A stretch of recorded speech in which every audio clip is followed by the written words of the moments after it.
Mohon perhatian, tekan tombol subscribe. Terima kasih atas perhatiannya.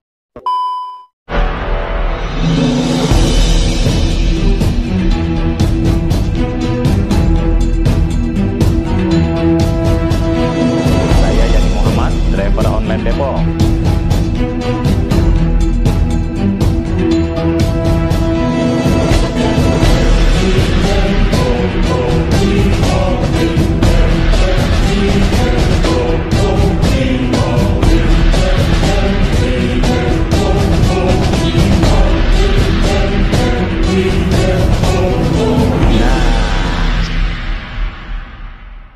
Bismillahirrahmanirrahim.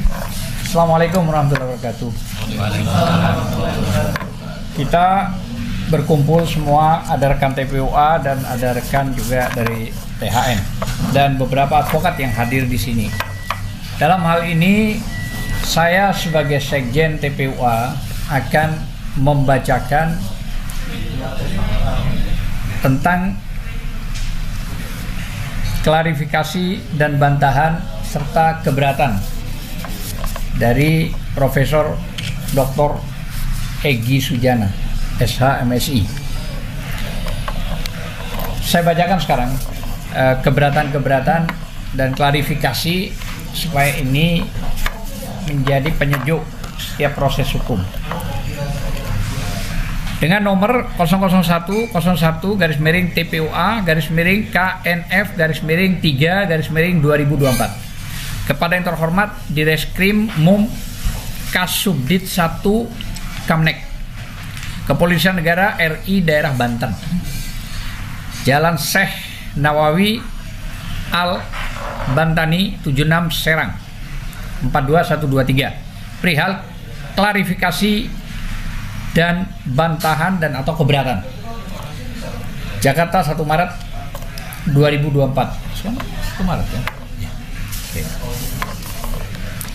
Dengan hormat, sehubungan dengan surat pemberitahuan dimulainya penyidikan nomor SPDP _35_2_2024 Direskrim tanggal 26 Februari 2024 SPDP dan surat panggilan saksi nomor SP 201-L-8.13.4-FD-8-FD-T1-09-2022 tanggal 15 September 2022 dalam kurung surat panggilan yang dalam hal ini telah memanggil saya perihal dugaan tindak pidana terhadap pasal 45A ayat 3 junto pasal 28 ayat 3 Undang-Undang Nomor 11 Tahun 2008 tentang Informasi dan Transaksi Elektronik, junto Undang-Undang Nomor 1 Tahun 2024 tentang perubahan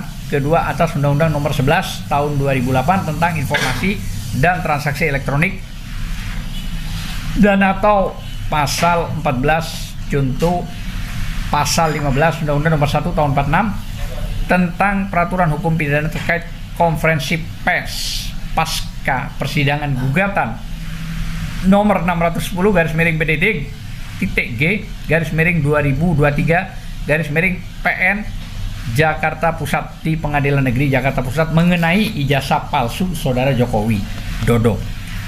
Oleh karena itu, saya selaku salah satu tim kuasa hukum dari Bambang Tri Mulyono, Muslim Arbi, M. Hatta Taliwang, Haji M. Rizal Fadila, SH, dan Taufik Baharudin, SE, yaitu disebut klien. Berdasarkan surat kuasa khusus tanggal 21 Juni 2023 terlampir, dengan ini bermaksud menyampaikan klarifikasi dan bantahan dan atau keberatan atas SPDP dan surat panggilan yang diterbitkan tersebut dengan pertimbangan sebagai berikut. Titik 2. Proses pemanggilan yang tidak benar dan tidak sesuai dengan ketentuan hukum yang berlaku.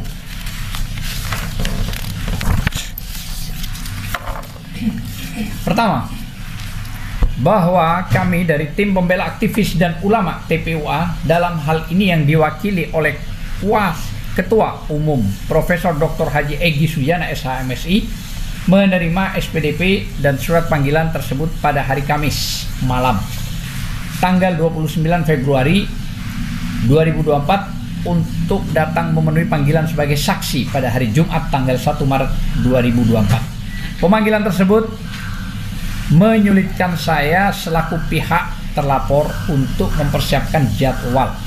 Bahkan secara hukum surat panggilan tersebut telah bertentangan dengan ketentuan yang berlaku, yaitu ketentuan pasal 112 ayat 1 KUHP, di mana seharusnya surat panggilan harus dibuat dengan memperhatikan tenggang waktu yang wajar antara diterimanya panggilan dari hari seseorang itu diharuskan memenuhi panggilan tersebut. Kedua, bahwa merujuk ketentuan pasal 227 ayat 1 KUHP menentukan ukuran tenggang waktu yang wajar dalam hal ini adalah setidak-tidaknya 3 hari, di mana ketentuan pasal itu menyatakan semua jenis pemberitahuan atau panggilan oleh pihak yang berwenang dalam semua tingkat pemeriksaan kepada terdakwa, saksi, atau ahli disampaikan selambat-lambatnya 3 hari sebelum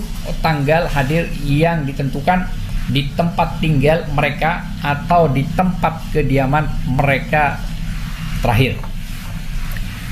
Sedangkan dalam hal ini surat panggilan tersebut baru klien saya terima kurang dari 15 jam sebelum jadwal pemanggilan tersebut. Hal mana tentunya merupakan tenggang waktu yang tidak wajar sehingga bertentangan dengan ketentuan pasal 112 ayat 1 KUHP junto pasal 227 ayat 1 KUHP tersebut.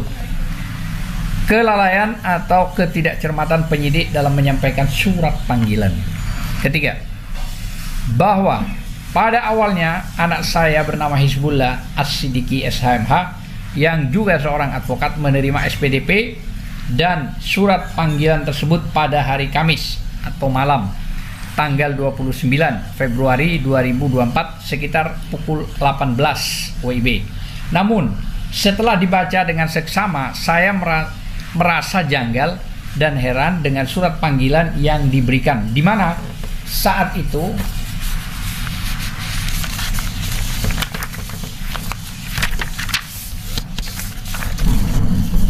tertera bahwa saya dipanggil untuk didengar keterangannya sebagai saksi dalam perkara tindak pidana penipuan dan atau penggelapan sebagaimana dimaksud dalam pasal 378 KUHP dan pasal 372 KUHP.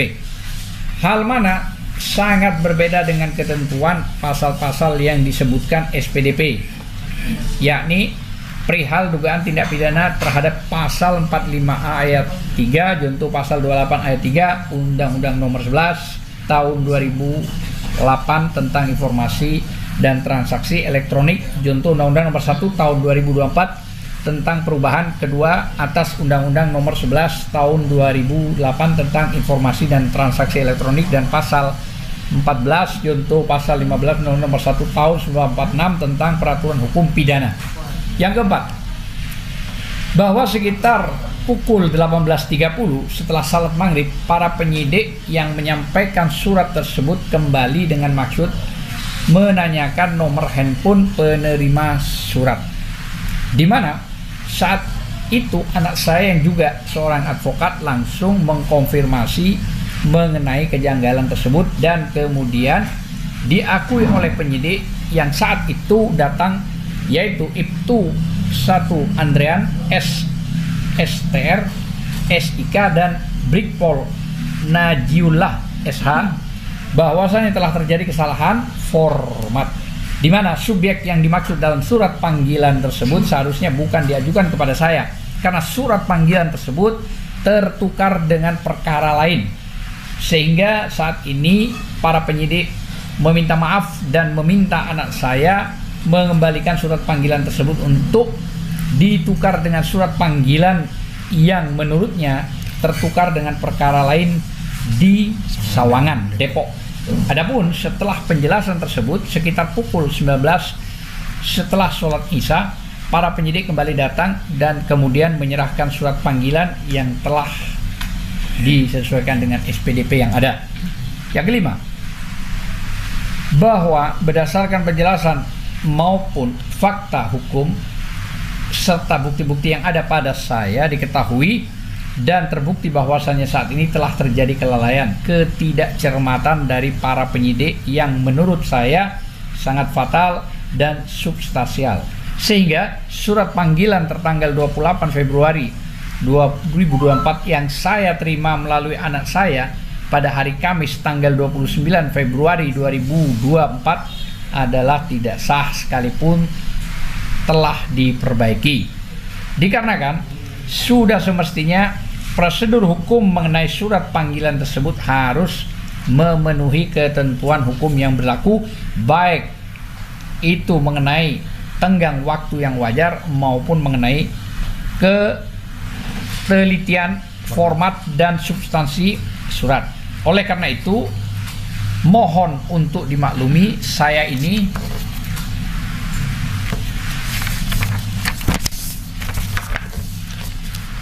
belum atau tidak memenuhi surat panggilan tersebut.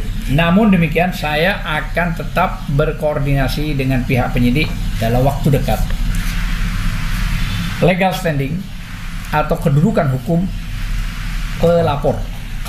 Yang keenam, bahwa pada saat pertemuan dengan para penyidik yang saat itu datang untuk menyerahkan surat, yaitu antara lain Ibtu L. Andrian SSTR SIK dan Brigpol Najullah SH, anak saya sempat menanyakan perihal identitas pelapor, di mana saat itu dijelaskan bahwa pelapor adalah salah seorang masyarakat yang bernama Saudara Bayu, dalam kurung warga Tangerang, Banten, yang kemudian melaporkan perihal konferensi pers yang dilakukan oleh saya pasca persidangan gugatan terkait ijazah palsu Saudara Joko Widodo di Pengadilan Negeri Jakarta Pusat, dengan berdasarkan pada saat salah satu video yang diupload di akun Twitter dalam kurung yang infonya bernama Ramses Zion dalam kurung tutup kurung. Sehubungan dengan hal tersebut, maka patut dipertanyakan terlebih dahulu mengenai legal standing pelapor dalam kurung Saudara Bayu tersebut. Yang ketujuh, bahwa patut kiranya saya pertanyakan dan sampaikan keberatan saya mengenai hal ini, mengingat perihal legal standing kedudukan sangatlah penting dalam mengajukan laporan atau pengaduan, dikarenakan tidak semua yang bisa mengajukan laporan dan hanya orang-orang yang berkepentingan atau terkait dengan memiliki kedudukan hukum saja yang bisa mengajukan suatu laporan. Legal standing atau kedudukan hukum dalam perkara pidana adalah keadaan di mana seseorang atau suatu pihak ditentukan memenuhi syarat, oleh karena itu mempunyai hak untuk mengajukan pelaporan di Kepolisian Republik Indonesia terhadap dugaan tindak pidana yang ia ketahui atau yang dialami. Dalam hal ini, syarat hak apa yang dimiliki oleh Saudara Bayu sebagai pelapor berkaitan dengan gugatan perdata terkait ijazah palsu Saudara Joko Widodo maupun konferensi pers tersebut, sehingga yang bersangkutan merasa berhak untuk membuat laporan terhadap saya. Nah, ini yang menjadi bingung, apa legal standing orang tersebut.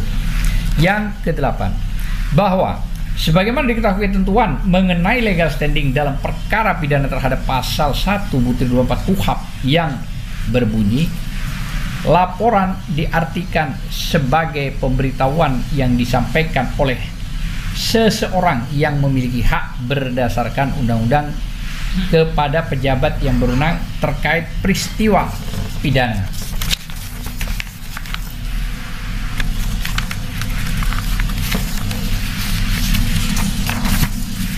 Terkait peristiwa pidana yang telah berlangsung atau diduga akan terjadi. Frase disampaikan oleh seseorang yang memiliki hak berdasarkan undang-undang tersebut merupakan dasar bahwa setiap laporan tersebut harus memenuhi legal standing agar laporan tersebut dapat diproses. Oleh karena itu, tidak semua orang bisa sembarangan merasa berhak mengajukan dan membuat laporan atau pengaduan terhadap orang lain. Dalam hal ini, pelapor harus terlebih dahulu menunjukkan dan membuktikan apa legal standingnya, kedudukan hukumnya yang dimilikinya berkaitan dengan laporan tersebut.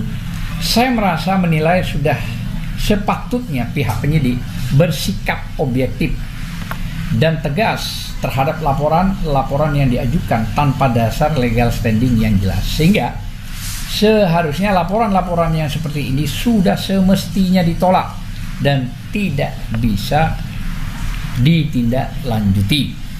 Kedudukan hukum saya selaku advokat dalam gugatan perdata nomor 610/PDT-G/2023 PN Jakarta Pusat yang sedang menjalani tugas hak dan kewajiban hukumnya. 9. Bahwa perlu untuk diketahui bahwasanya peristiwa mengenai konferensi pers yang terjadi pasca persidangan gugatan perdata nomor yang tadi saya sebut terkait ijazah palsu Joko Widodo yang saya lakukan di Pengadilan Negeri Jakarta Pusat adalah semata-mata dalam rangka menjalankan tugas dan fungsi profesi saya sebagai advokat yang saat itu sedang mendampingi dan mewakili klien saya, yaitu antara lain pertama Bambang Tri Mulyono yang sekarang lagi ditahan ya. Yang kedua adalah Muslim Arbi, yang ketiga adalah M. Hatta Taliwang, yang keempat adalah HM Rizal Fadila SH, dan yang kelima Taufik Bahaudin SE. Oleh karena itu, secara hukum, kedudukan saya telah dilindungi oleh undang-undang sebagai hak imunitas advokat, di mana berdasarkan ketentuan pasal 16 Undang-Undang Dasar Republik Indonesia nomor 18 tahun 2003 tentang advokat menyatakan bahwasanya advokat tidak dapat dituntut baik secara perdata maupun pidana dalam menjalankan tugas profesinya dengan etikat baik untuk kepentingan pembelaan klien di dalam maupun di luar sidang pengadilan. Ini jelas ya penjelasannya dalam undang-undang tersebut. Bahkan berdasarkan putusan Mahkamah Konstitusi nomor 26 P/PUU 11 angka Romawi /2013 junto putusan Mahkamah Konstitusi. Ini putusan Mahkamah Konstitusi ya. Titik 27 /PUU 16/2008 telah memperluas hak imunitas perlindungan bagi advokat ketika menjalankan tugas dan profesinya, tidak hanya di dalam persidangan tetapi juga di luar persidangan, dengan tetap mendasarkan kepada etikat baik, yaitu berpegang pada kode etik dan peraturan perundang-undangan. Saya kira ini jelas kok.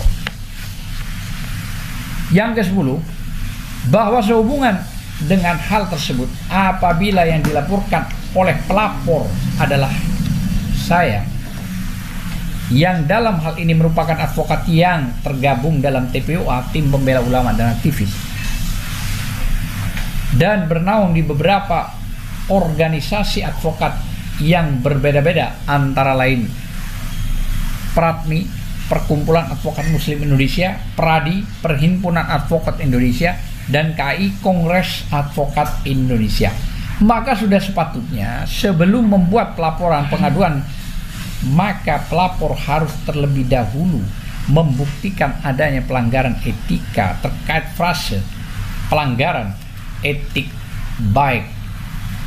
baik sebagaimana dimaksud dalam ketentuan pasal 16 Undang-Undang 18 tahun 2003 tentang advokat tersebut. Hal tersebut dapat dilakukan dengan membuat pengaduan kepada organisasi advokat terkait sehingga dapat dilakukan sidang etik terlebih dahulu sesuai dengan kode etik profesi advokat. Sehubungan dengan hal tersebut, tanpa adanya rekomendasi atau putusan sidang etik, maka laporan atau pengaduan yang dibuat oleh pelapor menurut saya adalah laporan yang tidak sah. dan prematur, terlalu dini, sehingga sudah semestinya pihak penyidik dapat menolak laporan yang ditujukan oleh pelapor, yaitu saudara Bayu tersebut. Klarifikasi _penjelasan mengenai konferensi pers yang dilakukan pasca persidangan gugatan perdata nomor 610 PDT G_2023 PN Jakarta Pusat Pengadilan Negeri Jakarta Pusat terkait ijazah palsu saudara Jokowi. Yang ke-11, bahwa dalam putusan Pengadilan Negeri nomor 318/PID /SUS_2022 PN SKT dan nomor 319/PID /SUS_2022 PN SKT Jonto putusan Pengadilan Tinggi Semarang nomor 271/PID /SUS ya /2023 PT SMG Semarang dan nomor 278/PID /SUS_2023 PT Semarang SMG Jonto putusan kasasi Mahkamah Agung nomor T2 4850/K/PID /SUS_2023 dan nomor T2 4851/K/PID SUS_2023 sehubungan dengan kasus yang dijalankan oleh saudara Bambang Tri Mulyono dan Gus Nur,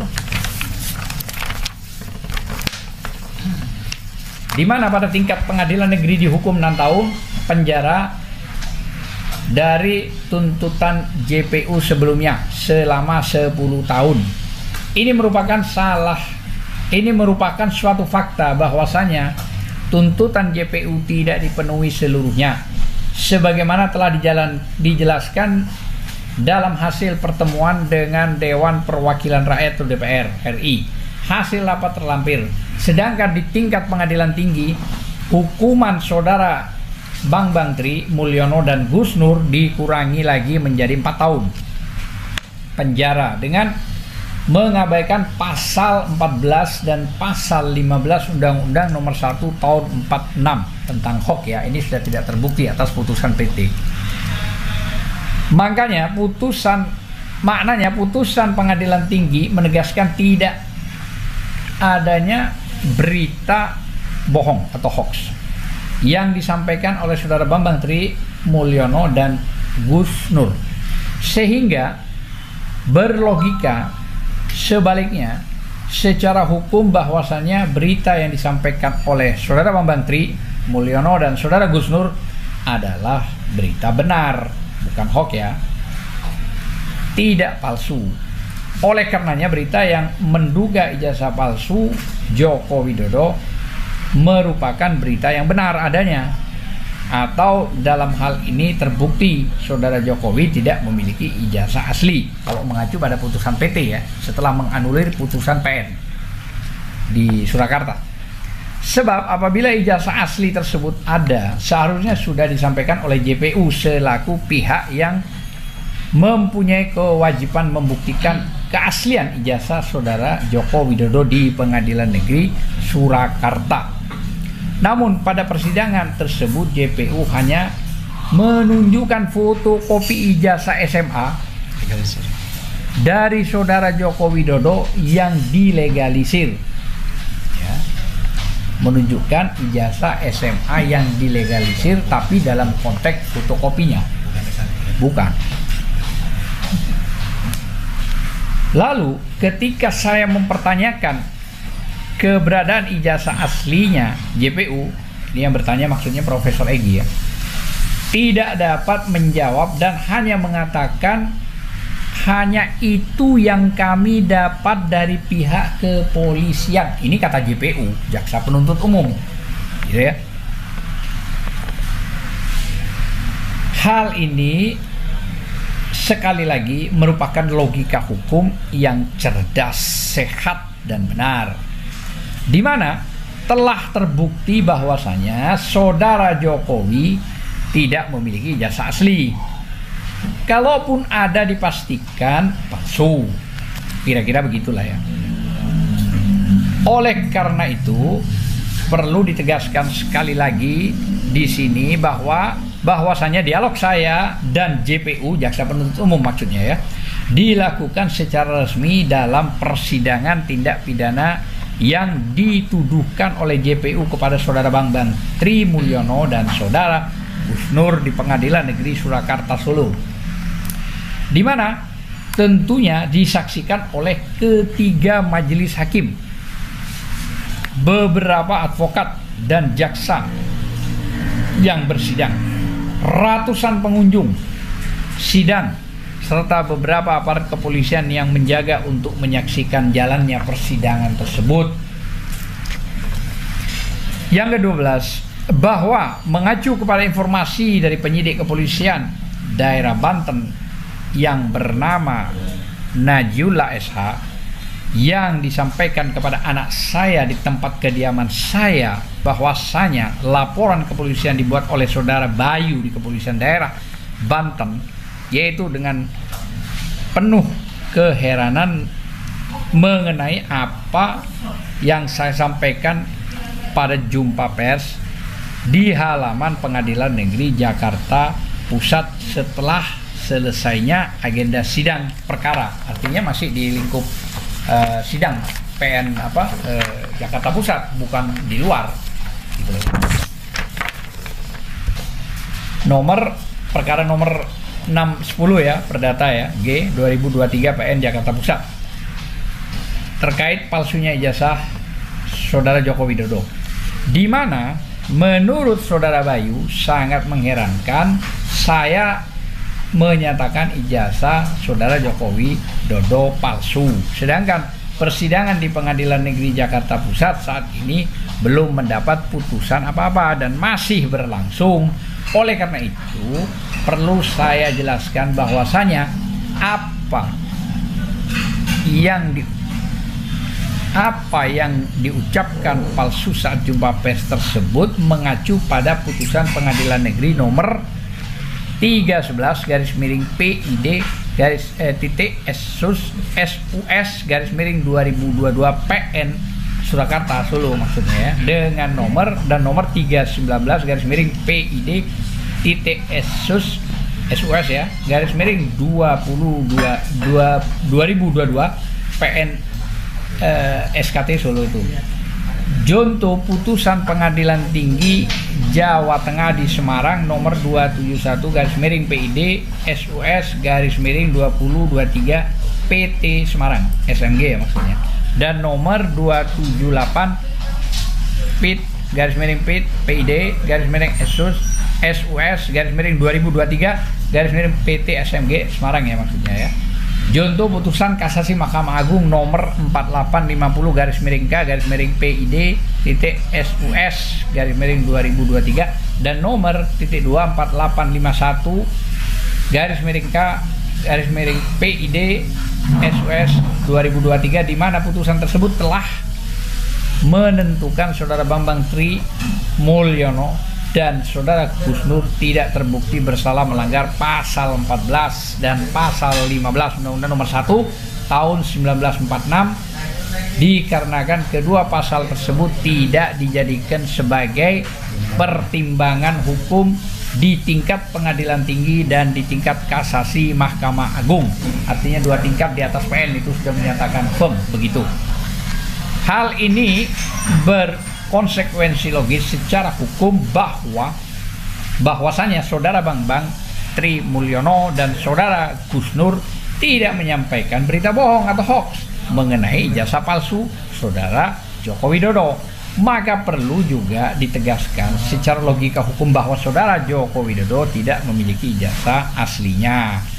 Kalaupun ada, sebagaimana diperlihatkan oleh JPU, berupa fotokopi ijazah yang dilegalisir, apalagi tidak disampaikan juga ijazah aslinya, maksudnya disandingkan gitu ya. Kalau di depan pengadilan kan kita kalau beracara ya mesti disandingkan aslinya sama fotokopi ya yang diliges gitu loh. Leges sama tidak.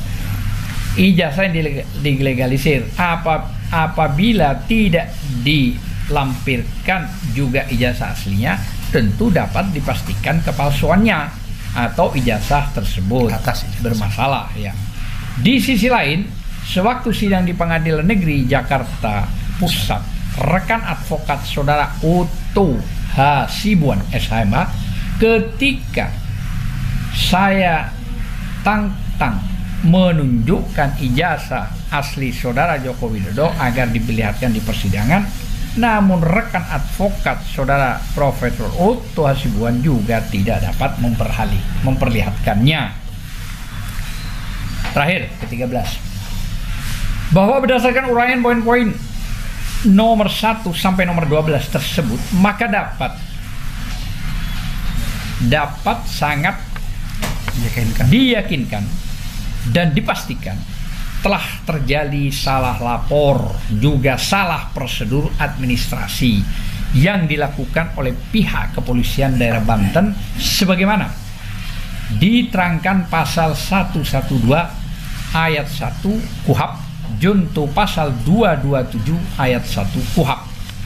Oleh karena itu, bersamaan dengan ini saya melapor balik saudara Bayu yang tidak memiliki legal standing dan sesat berpikir dengan menuduh saya telah menebar berita bohong atau hoax di Pengadilan Negeri Jakarta Pusat atas dugaan pelanggaran memberikan keterangan palsu.